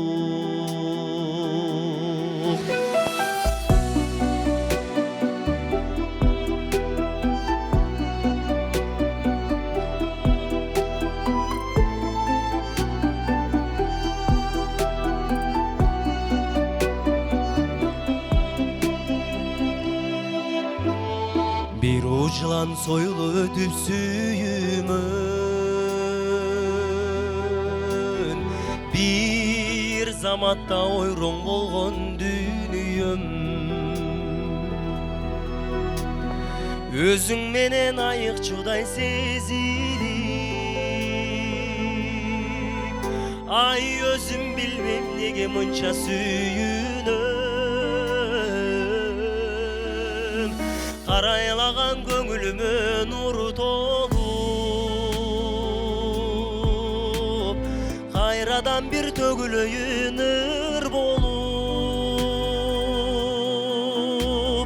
кайран жаштык өткөнчө кайрылбастан кеткенче, карындашым кагылайын, кагылайын мага бир жолу. Тагдыр мени каалагандай калчадың, акын калы салып бүтчү чарчадым, жаштык узап кетелекте бир жолу, ай жашоо берчи жашылындай арчанын, карайлаган көңүлүмө нур толуп, кайрадан бир төгүлөйүн ыр болуп, кайран жаштык өткөнчө кайрылбастан кеткенче, карындашым кагылайын, кагылайын мага бир жолу. Ару затым айланайын, айланайын мага бир жолу.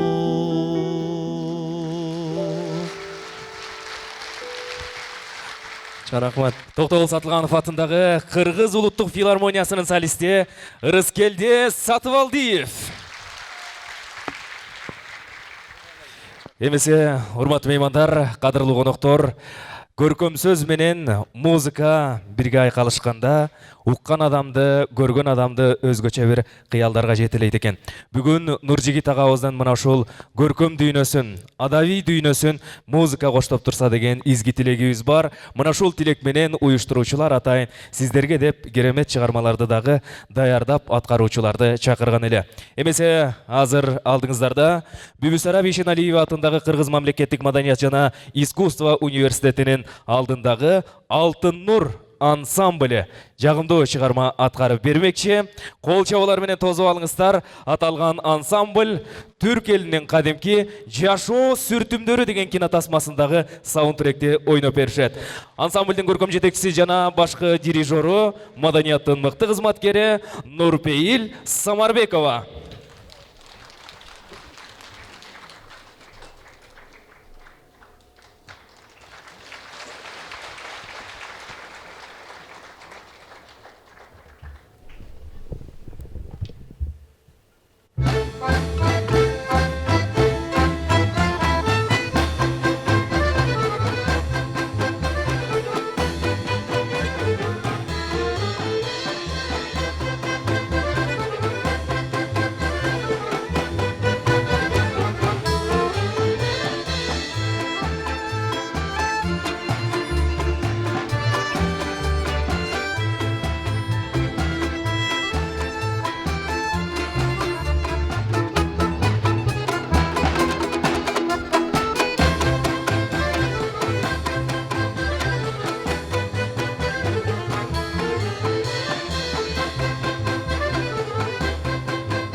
Алтын Нур ансамблі. Тоқтоғұл Сатылғанов, Мен қиял.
Бүбүсара Бешеналиева атындағы Қырғыз мемлекеттік маданият жана искусство университетінің алдындағы Алтын Нур ансамблі.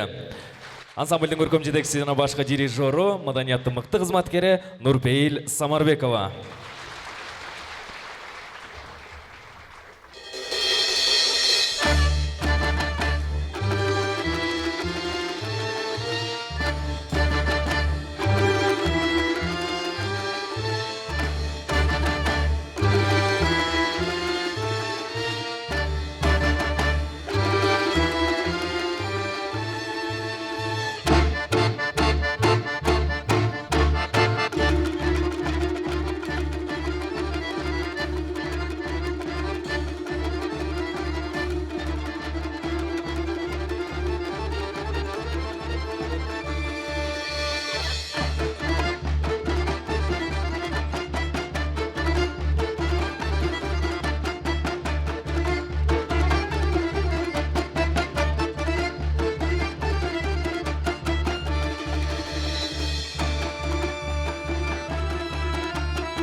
Даңазалу Дор түріктердің телесериалынан саундтрек. Алтын Нур ансамбліне бір өзгөчө кол чапыңыздар, чоң рахмат дейлі. Емесе дагы бир талантты алдыңыздарга чакыруу алдында турабыз, урматтуу меймандар. Биздин кечебиздин башынан бери карай проза менен поэзия аралаш сүйлөнүп атат ушул жерде. Ал эми окулуп аткан ырлар, жана дагы Темир Назаров агабыз аткарган ырлардын бардыгы Нуржигит Кадырбеков агайыбыздын сөзүнө жазылган ырлар жана калеминен чыккан, өнөр канасынан чыккан керемет ырлар десек болот.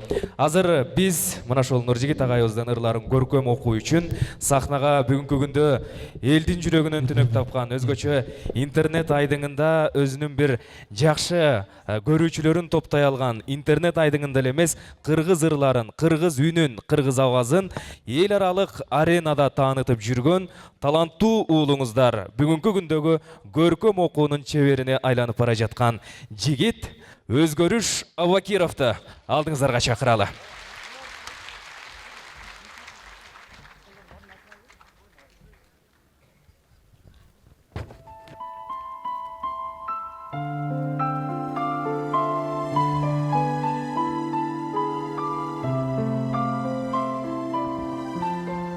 Мүнөзүм жок. Жыл алмашса коолар. Менин сүйүм бир күн сага углар. Сенин бир тал чачыңдай да сезилбейт. Сенден дагы алдаганча сулуулар. Сулуулуктун чеги жоктой сенделе. Сугум түшүп өзүңдеймин эмнеле. Аруу сүйүм жүрөгүмө алкынат. Ак кууладай моюн бербес кермеге. Жактырбагын мейли мени ээрчү. Жан эмес мен махабат деп тентиме. Ак кууладай моюн бербес кермеге. Ак сүйүмдү жүрө берем айта албай, аргасыздан башымды ийип эркиме.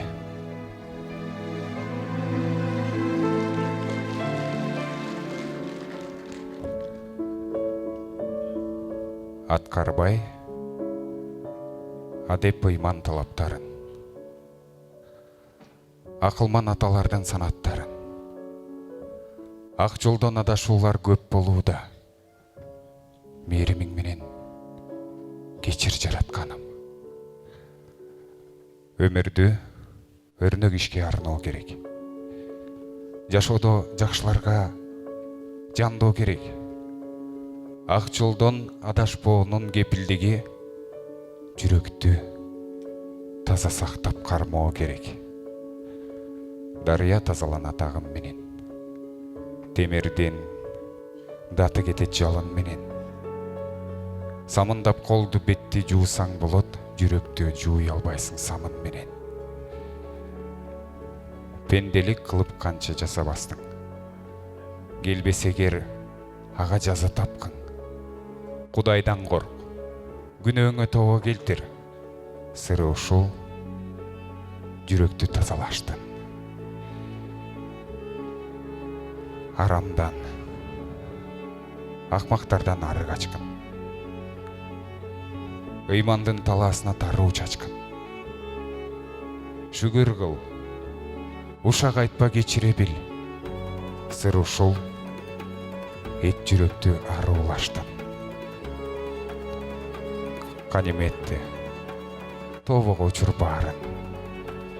Учурду учурганың утулганың. Жүрөктү пакизалоо ач көздүктөн, менсинүү ич тардыктан кутулганың.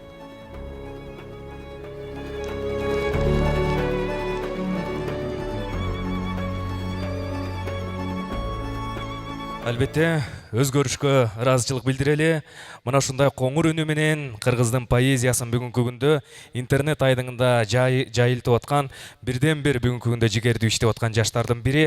Кыргызстанда эле эмес, өзгөрүш башка мамлекеттерге барып дагы орус тилинде ырларды окуп бүгүнкү күндө эл аралык деңгээлде да өз контентин топтой алган жигит. Мына ошол жигит келип бүгүн Нуржигит агабыздын кечесинин көркүнө көрк кошуп кетти.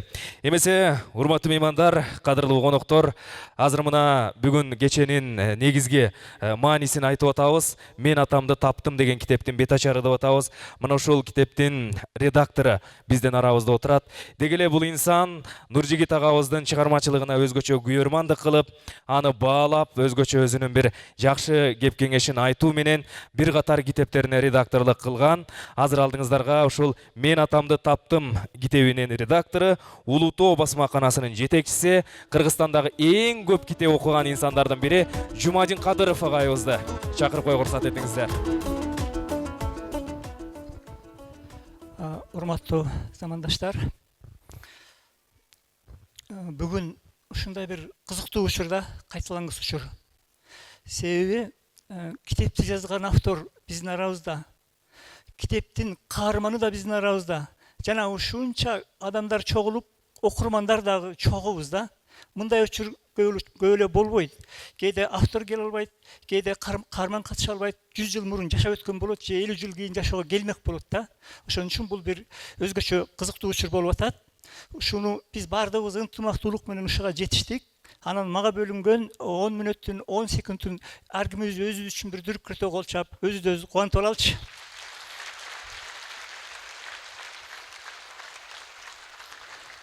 Рахмат. Мен Нуржигиттин буга чейинки чыккан китептеринин баардыгын окуганмын.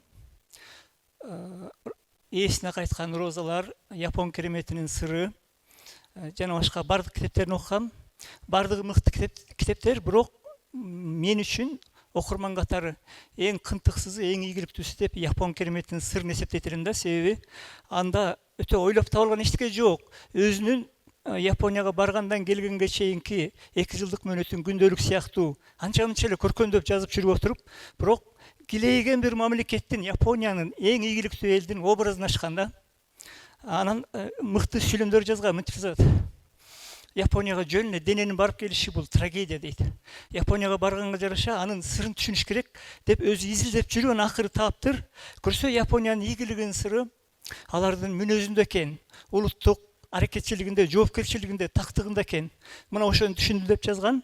Жана эң мыкты эпизод деп өзүнүн Фудзияма тоосуна чыккандыгын сүрөттөйт. Жана япондордо бир мыкты сөз бар экен. Өмүр бою Фудзиямага бир жолу чыкпаган киши акмак, жана 2 жолу чыккан киши да акмак депчи. Ошон үчүн Нуржигит ошо 2 жылдык мөөнөтүндө Фудзиямага чыгып парзын аткарыптыр. Анан бул китептеки мен үчүн пайдалуу болгон жагы, мен Японияга барышым зарыл болбой калды да. Мен ушул жерде туруп эле Нуржигиттин китебин окугандан кийин алардын образын түшүндүм. Мен убакыт үнөмдөдүм. Мен бир канча акча үнөмдөп калдым окшойт. Ошон үчүн бул китеп мага пайдалуу болду. Убактым бүтө элек. Тактап коеюн. Ал эми ошол салтты улантып, Мен атамды таптым деген дагы бир чакан чыгарма жазды. Муну китепти мен чыга электе 2 сер окуганмын, редактор катары, адабиятчы катары. Анан кийин эми китеп болуп чыкканда жөн эле окурман катары рахат алыш үчүн дагы бир сер окуйм. Ошондо мен эсимен такыр чыкпай турган китеп болуп жан дүйнөмөн орнойт деп ойлойм. Анан бул китептин ушул жанагы повесттин баалуулугу мында дагы ошол жанагы Япон кереметинин сырындай болуп эле ойлоп табылган эчтеке жок. Өзүнүн апасынын 5-6-7 жаш кезиндеги тагдырды жөнөкөй сөз менен сүрөттөп отуруп, бирок абдан сонун ачкан. Жана ушул китеп аркылуу мен Нуржигиттин феноменин түшүнүп калдым. Бир эле түшүнүп калдым десем болот. Мисалы Чыңгыз Айтматовду түшүнүш үчүн Роза Айтматованын Сарых Нактай барактар деген китебин окугандан кийин түшүндүм эле. Көрсөм, Нуржигиттин сыры Нуржигиттин ата-энесине байланыштуу экен. Алар нарыктуу, маданияттуу, салтты билген, интеллигент, асыл адамдар экен. Ошолордун урпагы Нуржигит болуп чыгып атыптыр.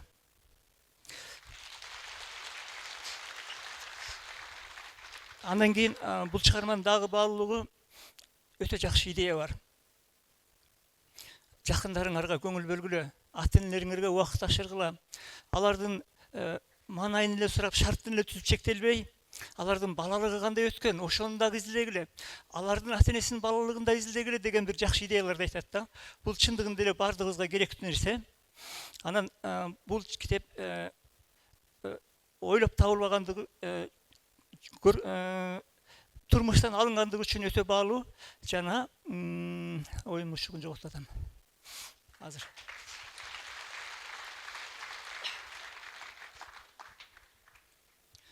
Эстедим. Бул китепте эгер мактоосу жарашса, пиары жакшы жүрсө, котормолор мыкты уюшулса, жана окурмандар баардыгы колдоп турса, Николай Островскийден болот аткан тепкурчусундай, же болбосо Борис Полевойдун Чынык адам жөнүндө повестиндей белгилүү чыгарма болуп кетиши мүмкүн. Ошон үчүн баардыгыбыз колдошубуз керек. Нуржигит сага мен чоң ийгиликтерди каалайм. Аракет кыла бер, мен сага дайым жардам берем. Чоң рахмат, Жумайдын агай, бар болуңуз.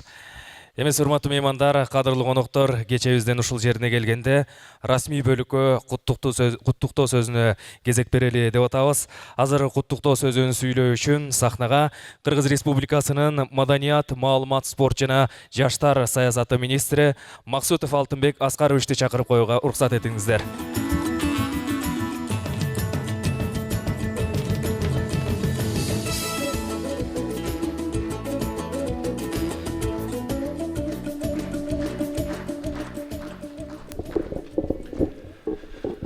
Саламатсыздар, урматтуу агайын туугандар, урматтуу бүгүнкү ошол китептин бет ачарына келген коноктор, урматтуу биздин ошол мамлекетибизге өзүнүн өмүрүн арнаган аксакалдарыбыз, апаларыбыз, эжелерибиз, биздин сыймыктарыбыз.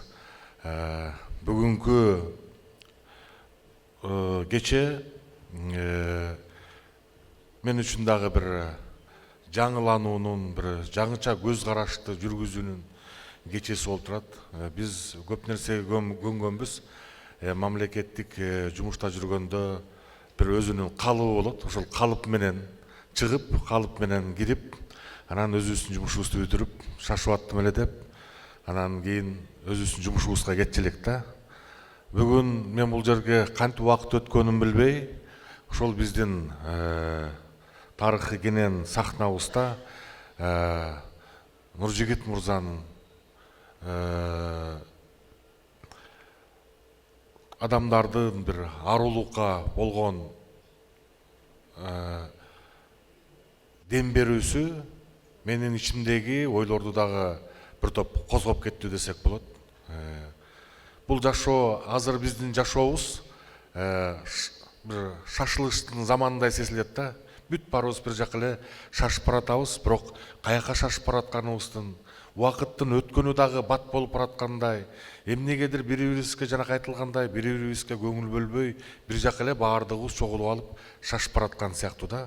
Бирок ушундай театр дүйнөсү, же ушул жерде сахта дүйнөсүндө биз телефондорубузду өчүрүп, жанагы биздин баардык жагынан жардам берип аткан, баардык жагына кызмат кылып аткан, телефонубуз денебизге жабышып, күн болобу, түн болобу, денебизди кучактап жатып, ансыз кызмат кыла албай калган учурда 1 саат болсо дагы, 2 саат болсо дагы ушул жерден бири-бирибизди угуп, бири-бирибизди тиктеп, бири-бирибизге баа бере турган нерсе болуп жатат да.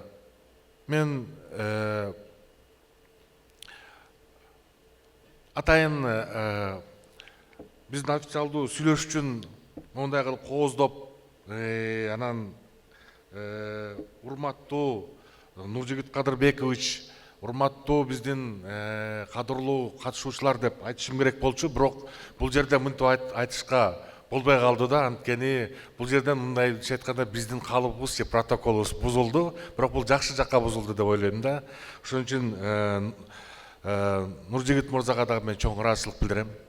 Анткени сиздин ушул басып жүргөн өзүңүздүн ой жүгүртүүңүз, жаштарга берип аткан, же биздин ушул элибизге, адамзатына берип аткан өзүңүздүн ойлоруңуз, ой толгоолоруңуз биздин ушул көп туура эмес катып калган нерселерди да жумшартып атат деп ойлойм. Мына мен бүгүнкү ушул китебиңиздин бет ачарына келип катышып калганыма кубанам. Экинчиден, мен сиз менен замандаш болгонума кубанам.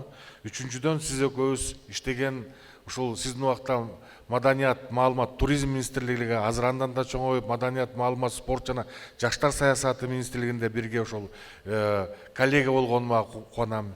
Үчүнчүдөн сиз ушул юрист болсоңуз дагы, 6 тилде кенен сүйлөсөңүз дагы, күн чыгыштын бир, күн батыштан 2, аргас дүйнөнүн аргас жеринен барып окуп билим алсаңыз дагы өзүңүздүн элиңизди унутпай, анан чыгармачылыкты унутпай, ушул чыгармачылык менен ооруп, ушул өзүм эле сактап калбастан ички дүйнөмдөгү ой толголору менен, биздин келечек менен, биздин замандаштар менен бөлүшөйүн деп, ушул эле азыркы шашма заманда өзүңүздүн жумушуңуз абдан көп. Азыр сиз Кыргыз Республикасынын Жогорку Кеңешинин депутаты болуп, мамлекеттик ошол мыйзамдарды иштөөдө дагы өзүңүздүн чоң салымыңызды кошуп, ошол биздин жашообуздун көйгөйлөрүн чечүүдө дагы ой толгоо кылып келесиз.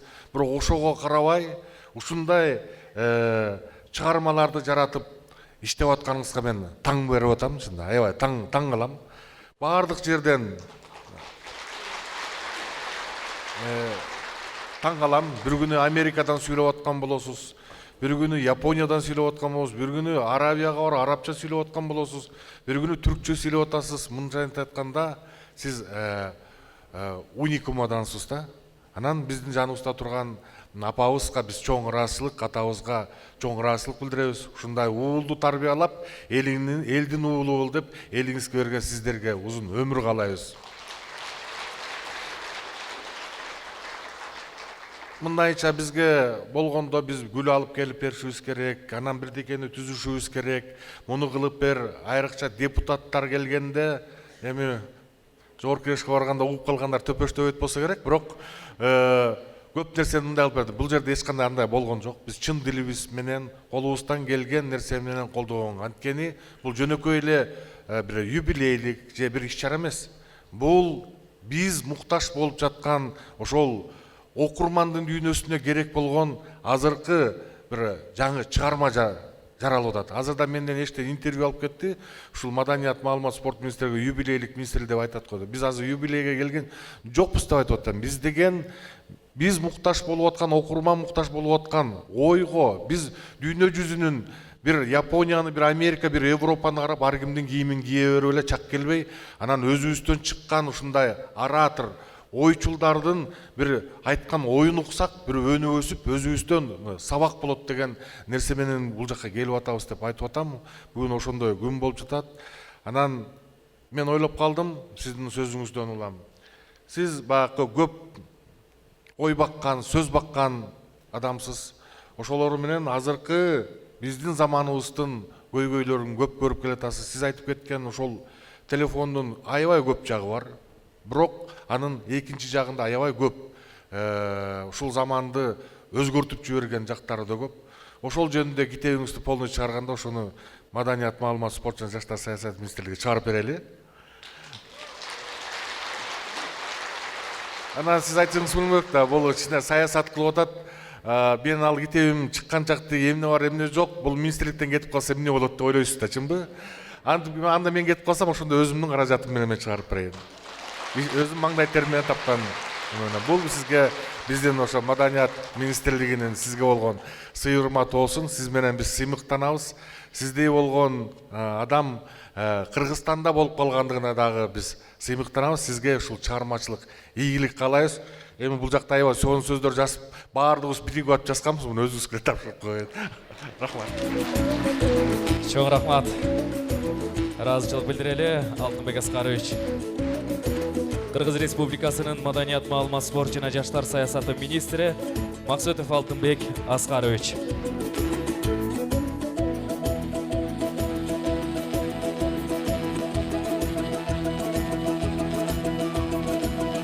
Чоң рахмат. Куттуктоого ыраазычылык билдирели. Буюрса, мына ушул элдин сүрөөнү менен, жаштардын жакшы бир дилгирлиги таасири менен, таасирленүүсү менен Нуржигит агабыздын чыгармачылыгы дагы өрлөй берсин деген тилекти айталы. Коомду агартууга, жаштарды тарбиялоого багытталган чыгармалар арбын жазылсын дейли.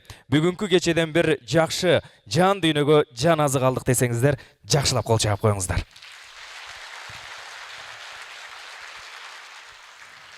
Эмесе, урматтуу меймандар, кадырлуу коноктор, акын, жазуучу, коомдук ишмер, Кыргыз Республикасынын Жогорку Кеңешинин депутаты Нуржигит Кадырбековдун «Мен атамды таптым» китебинин бет ачаар аземи жана ошондой эле адабий кечеси ушуну менен соңуна чыгып олтурат. Бүгүнкү кечени уюштурууга өзгөчө бир эмгек жумшаган «Бир адамдан бир китеп» долбоорунун жалпы командасына, Илгир чыгармачыл жаштар борборуна, Алтын Нур ансамблине, ошондой эле Шаршен Термечиков атындагы Чүй облустук музыкалык драма жана сатира театрынын жамаатына, жана өзгөчө Токтоболот Абдумомунов атындагы Кыргыз улуттук академиялык драма театрына жана Нуржигит агабыздын өкүл балдарына терең ыраазычылык билдиребиз. Келген кадамыңыздарга ыраазы болуңуздар дейли. Урматтуу меймандар, кадырлуу коноктор, сөз сүйлөнө турган сөз арбын эле, ушул жерде айтыла турган кеп көп эле, бирок азыр атайын аксакалдар үчүн сый тамак уюштурулган, устаттар үчүн биздин улуулар ошол жака барып Нуржигит агабызга бата берсе деген тилекте турабыз. Ал эми азыр бүгүнкү кеченин башкы каарманы, китептин автору Нуржигит Кадырбековдун кол тамгасын алып сүрөткө түшөбүз десеңиздер, биринчи кабаттагы фойеге барыңыздар. Жалпы эл менен келген көрөрмандар менен ошол жерден жолугат. Кайрадан мына ушундай керемет кечелерден жолукканча сак саламатта барыңыздар.